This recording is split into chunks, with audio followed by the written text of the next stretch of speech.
Being a housewife हमें हर वक्त किसी न किसी चैलेंज का सामना करना पड़ता है। एक स्मार्ट हाउसवाइफ ही ना सिर्फ उन चैलेंजेस को फेस करती है बल्कि अपनी फैमिली को भी एक अच्छी और पुरसुकून जिंदगी देने की कोशिश करती है। तो वेलकम एवरीवन, अस्सलाम वालेकुम। क्या हाल है आप सबका? इंशाल्लाह ठीक होंगे, खुश होंगे। अल्हम्दुलिल्लाह मैं भी बिल्कुल ठीक ठाक हूँ। तो वीडियो शुरू करने से पहले आपने मेरे चैनल को सब्सक्राइब करना है और बेल आइकन को ज़रूर प्रेस करना है। बदलते मौसम के साथ हम हाउस वाइफ की प्रॉब्लम्स भी बढ़ती रहती हैं। मैं उन प्रॉब्लम्स को कैसे हैंडल करती हूँ, तो चले आज मैं आपके साथ शेयर करूँगी। विंटर का जो सबसे मेन रीज़न मुझे जो लगता है वो है चाय। चाय जब भी हम पीते हैं ना, बहुत शौक से विंटर्स में हम चाय पीते हैं, लेकिन उधर कप में जा डालो तो उधर ठंडी हो जाती है। तो उसके लिए मैं क्या करती हूँ, जैसे ही चाय बनाने के लिए रखती हूँ ना, तो साथ दूसरे स्टोव में तवा या फिर कोई भी फ्राइंग पैन रख देती हूँ और उसके ऊपर जो कप होते हैं जिसमें हमने चाय डालनी होती है वो उसको उल्टा करके रख देती हूँ। जैसे दम पे हम चावल रखते हैं ना, बिल्कुल ऐसे ही रख देती हूँ। जितनी देर में हमारी चाय तैयार होती है उतनी देर में कप अच्छे से स्टीम हो जाते हैं। तो उस कप में अगर आप चाय डालेंगे तो यकीन करें कि आपके आखिरी घूंट तक वो चाय ठंडी नहीं होगी। पहले घूंट में जो आपको चाय का मज़ा आएगा ना, एंड तक आपको वही मज़ा आएगा। ख़ास तौर पे नाश्ते में तो मैं भरा हुआ कप पीती हूँ, ये आप देख रहे होंगे। तो मेरा दिल करता है हाफ़ चाय जो है मैं नाश्ते के साथ पीऊँ और हाफ़ जो है ना वो बाद में मैं एन्जॉय करूँ। तो हमेशा ऐसा होता था कि एंड में चाय ठंडी हो जाती थी, दोबारा मुझे गर्म करनी पड़ती थी और वो जो टेस्ट होता है ना, वो भी चेंज हो जाता था। इस ट्रिक से ना आपको चाय पीने का मज़ा आ जाएगा। तो अगर आप भी मेरी तरह चाय के शौकीन हैं, तो ये वाला ट्रिक ज़रूर कीजिएगा, यकीन करें दुआएँ देंगे आप मुझे। आज की सारी ट्रिक्स बहुत ही अमेज़िंग है, इसलिए वीडियो को फुल वॉच कीजिएगा। आज के एडवांस दौर में जहाँ पे हर चीज़ ऑटोमेटिक हो गई है, वहाँ पे हमें इस माचिस की वैल्यू को बिल्कुल भी नहीं भूलना चाहिए। ये हमेशा हमारे मुश्किल वक्त में साथ देती है। मैं हमेशा ना मंथली ग्रोसरी में इसका एक पैकेट ज़रूर ला के रखती हूँ। इसकी वैल्यू का अंदाज़ा हमें उस वक्त होता है जब स्टोव में सेल ख़त्म हो जाए या फिर हमें सिलेंडर लगाना पड़े, उसके साथ चूल्हा लगाना पड़े, तो उस वक्त हमें माचिस की ज़रूरत पड़ती है। तो मैं क्या करती हूँ, माचिस जो होती है उसके अक्सर अच्छा क्या होता है कि सर्दियों में वो नमी की वजह से अच्छे से जल नहीं पाती।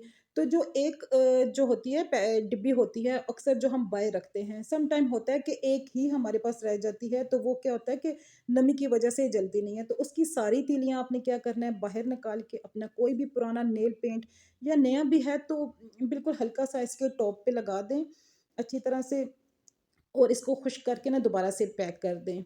आप यकीन करें कि अगर ये लगाने के बाद इसको आप पानी में भी डाल के निकाल के जलाएँगी ना, तो ये बिल्कुल भी मतलब तंग नहीं करेगी आपको, फ़ौरन से जल जाएगी, जिसका डेमो मैं अभी आपको देने लगी हूँ। मैंने पानी में इसको भिगो के जलाया है और यकीन करें कि इतने आराम से इसने आग पकड़ ली है कि आप सोच भी नहीं सकते।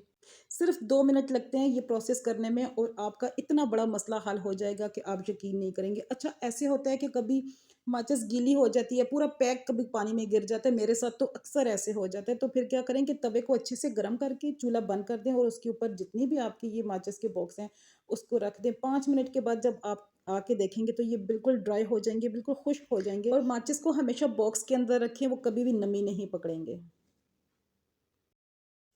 हम हाउसवाइफ को जो एक और बड़ा मसला फेस करना पड़ता है सुबह-सुबह, वो है आटे के साथ।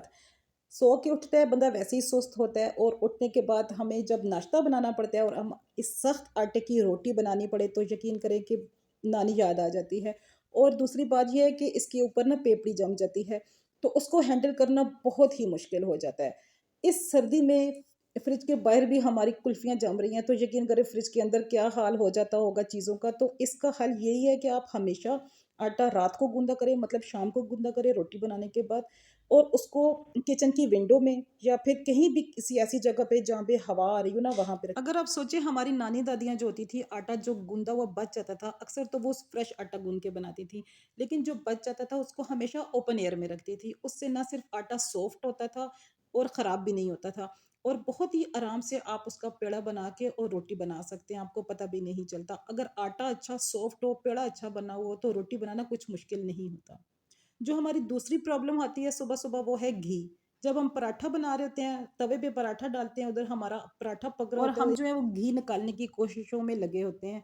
जब तक घी बाहर निकलता है तब तक पराठा जो है वो रोटी की तरह पक चुका होता है, और फिर हम उसके ऊपर घी लगाते हैं, वो एक अजीब-सी चीज़ बन जाती है। रोटी होती है ना पराठा होता है, और बच्चे भी फिर मतलब पसंद नहीं करते उसको। इसका भी बहुत ही आसान और एक छोटा-सा हल है जो मेरी अम्मी करती थी अक्सर।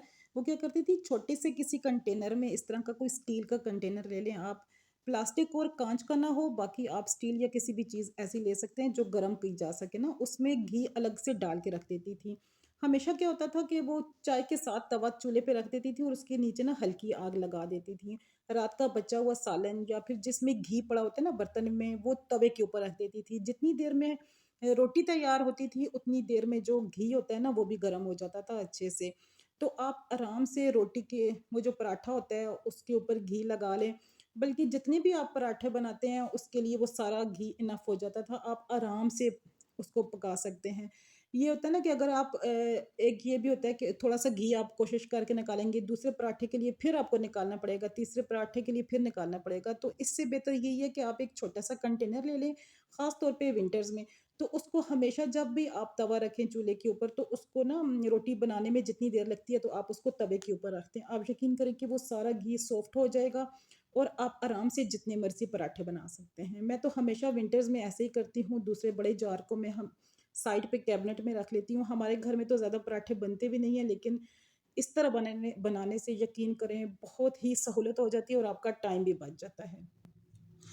ये मेरा बेटा अभी मुझे एक गरम टोपी दे के गया है कि मामा ये मैंने सुबह पहननी है और ये गंदी है और मुझे अभी धुली हुई चाहिए, सुबह मैंने ज़रूर पहन के जानी है। ये भी एक बड़ा चैलेंज होता है। अच्छा, किसी न किसी तरह हम उसको धो लेते हैं, सॉक्स का एक जोड़ा होता है या फिर जो गरम टोपी होती है, अक्सर वो एक ही टोपी बच्चों ने पहननी होती है या फिर वो कलर की वजह से या फिर उस उनको पसंद होती है।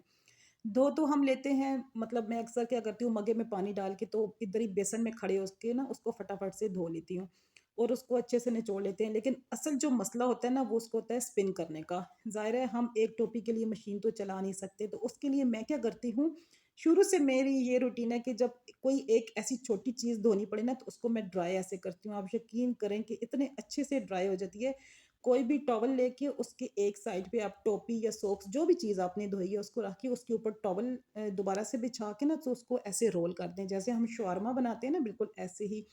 और उसको ना ऑपोजिट साइड पे घुमाएं जैसे आप ये देख रहे हैं। यकीन करें कि जितना भी टोपी के अंदर पानी था, वो सारा टॉवल के अंदर चला जाएगा। 1 से 2 बार इसको ऐसे करें, टॉवल की मुख्तलिफ जगह से जहाँ से गीली हो गई है उसको हटा के फिर आप दूसरी जगह पे कर लें।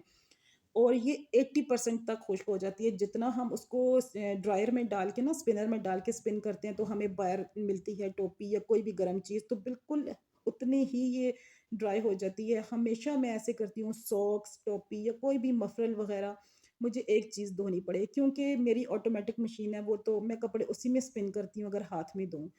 लेकिन वो एक टोपी मैं उसमें स्पिन नहीं कर सकती। जब ऑटोमेटिक मशीन मेरी नहीं थी, जब मेरे पास दूसरा नॉर्मल स्पिनर था, तो वो भी क्या होता था, कभी अक्सर ख़राब हो जाता था या फिर लाइट नहीं होती थी या फिर हम कहते हैं कि क्या हम एक टोपी या एक सॉक्स के लिए इसको मशीन को पूरी को चलाएँ, निकाल के लाएँ।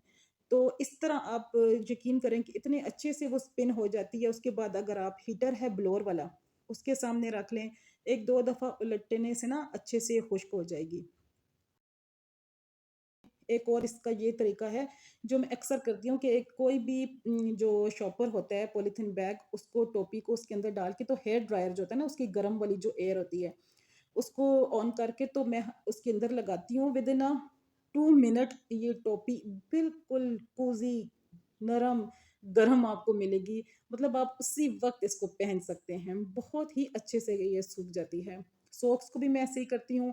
मतलब एक के अंदर दूसरी सॉक्स भी डाल के या फिर एक-एक करके भी आप आराम से इसको, मैं कहती हूँ 1 मिनट भी नहीं लगता और आपको इतनी अच्छी-सी गरम-गरम खुश्क बिल्कुल सॉक्स मिल जाती हैं और आप इसको उसी वक़्त पहन सकते हैं। तो मुझे ज़रूर बताइएगा कि ये पहले कौन-कौन इस तरह कर रहा है, और अगर नहीं किया तो आप ये वाली ट्रिक ज़रूर अपनाइएगा। अच्छा, मैं क्या करती हूँ कि अक्सर रात को ना गैस चली जाती है ना, जब हमारे सोने का टाइम होता है, तो मेरे पाँव बहुत ठंडे होते हैं। पाँव ठंडे हों तो फिर नींद भी नहीं आती। तो मैं हेयर ड्रायर का वही जो हीट वाला ऑप्शन है उसको ऑन करके तो अपने पाँव अच्छे से गर्म कर लेती हूँ, और मेरे बच्चे भी अक्सर कहते हैं कि मम्मा हमारे पाँव में भी ड्रायर एक दफ़ा कर दें, तो ताकि ना हम आराम से सो सकें। तो पहले से कौन-कौन हेयर ड्रायर वाला हैक कर रहा है, तो प्लीज़ कमेंट में ज़रूर बताइएगा। अच्छा, उसके बाद आ जाता है फ़िश। फ़िश भी मैं मतलब इसका हैक भी जो है वो मैं विंटर का ही कंसीडर करूँगी, क्योंकि जितनी फ़िश विंटर्स में खाई जाती है ना, तो समर्स में बहुत ही कम खाई जाती हैं। लेकिन क्या होता है कि मसाला लगाते वक़्त ना हमारे हाथों में उसके काँटे बहुत ज़्यादा चुभ जाते हैं, जिसकी वज़ह से ना हमारी उँगलियाँ ज़ख्मी हो जाती हैं।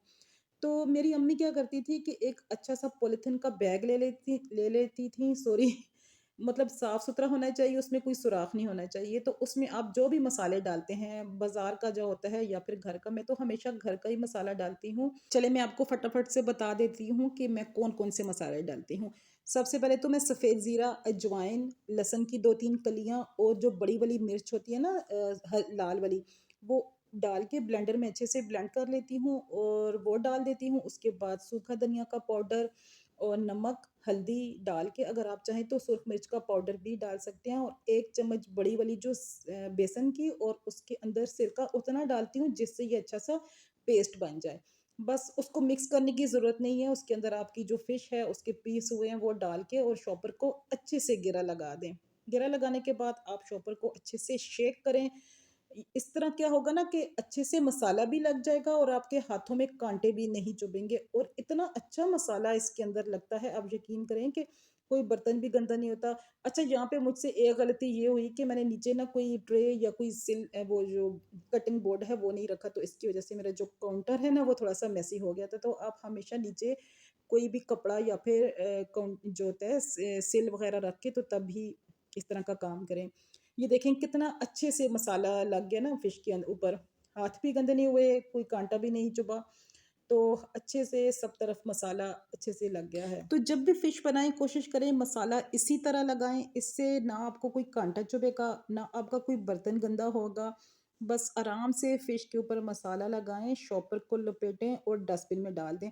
अगर आपकी ज़्यादा फिश है तो दोबारा से इसी में मसाला लगा के, तो सारी निकालने के बाद आप उसको डस्टबिन में डाल दें, और हमेशा जो फ़िश है उसको आधा घंटा ज़रूर दें मसाला अच्छे से, ताकि उसके अंदर रच बस जाए। तो ठीक है जी, ये थे हमारे आज के हैक्स। ज़रूर बताइएगा कैसे लगे आपको। दुआओं में याद रखिएगा। ये मेरी बर्थडे थी, मेरे बच्चों ने मुझे सरप्राइज़ दिया था, मुझे बिल्कुल भी याद नहीं था, मेरी दिसंबर में होती है, तो आप दुआओं में ज़रूर याद रखिएगा। फिर मिलेंगे, अल्लाह हाफ़िज़।